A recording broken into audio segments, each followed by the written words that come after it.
2018 Volkswagen Golf GTI Driver's Notes Review, more than mild. The 2018 Volkswagen Golf GTI, like its forerunners, promises to be all things to all people. It's a quiet and comfortable commuter one day and a corner-carving riot the next. It does both of those things without compromising either too much. It's part of the reason that it has remained as popular as it has. It's refined, grown up and far more than the sum of its parts. Our test car is as basic as it comes. We have a no-option base S model, ringing up for $27,265. That means no leather, no sunroof, no automatic climate control and no upgraded limited-slip differential or brakes. It's powered by Volkswagen's 2.0-liter turbocharged inline-four, making 220 horsepower and 258 pound-feet of torque. Power is sent to the front wheels through a 6-speed manual transmission. Editor-in-Chief Greg Migliore, the GTI is one of the best values for an enthusiast. It really is. For $27,265, including destination, this VW hatch gives you sharp design, a strong turbo 4 and an excellent 6-speed manual. It's everything you need. I enjoyed batting around town, whipping through the gears, keeping the revs high and cornering with plenty of speed. It's simply engagement, but it's a feel you don't find in many cars these days. Everything is either over-sanitized or roided up. There's not much middle ground for enthusiasts. The GTI fills it nicely. The car is accessible to nearly everyone. Even if you're loaded, you should consider this humble VW hatch for its dynamics. Just get a few more options. I really like the exterior design. The 18-inch alloy wheels and snappy headlights accent the hatch silhouette nicely. It's tasteful but it stands out. Inside is solid. A touch dated, especially the infotainment, but it's intuitive and clean, which matters more than overbaked touchscreens. The Golf line was just refreshed for 2018 and it remains a solid part of VW's identity. The GTI extends that to enthusiasts. Associate Editor recounts, "One night in this car makes me regret selling my MKV GTI.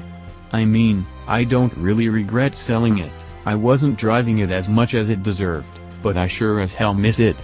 Nothing else combines this level of fun and practicality at this price point. We're testing a base S model and it's nearly perfect. It comes with the tartan seats, no sunroof and the same horsepower as the upper trim models. If you're really going to be pushing the car, the SE adds bigger brakes and a mechanical limited-slip diff. The GTI is so effortlessly quick and fun. The gearing is short and the turbo on the 2.0-liter inline-four spools up quickly. With the windows down, you can hear the nice whoosh sound coming from under the hood.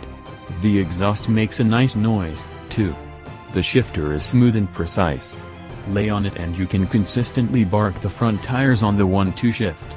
The steering is quick and light, but provides a decent amount of feedback. My biggest complaint is the slightly spongy clutch pedal. I'm a big fan of the interior, too. Everyone knows the seats are fantastic, but the design is clean and the materials might be the best in the class. There aren't as many storage areas as some competitors, especially the Honda Civic, but that's not a huge deal. If I gave up driving press cars tomorrow, I think the first place I'd head to would be a Volkswagen dealer. It's quick when you want it to be quick. It's relaxed and quiet when you're cruising. For this price, there are faster cars, there are cars that are better to drive and there are cars that are more comfortable. None of them combine those traits as well as the GTI. I have two favorites for under $30,000.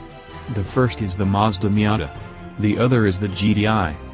Associate Editor Joel Stocksdale, there's not a lot I can say here that my colleagues haven't touched on already.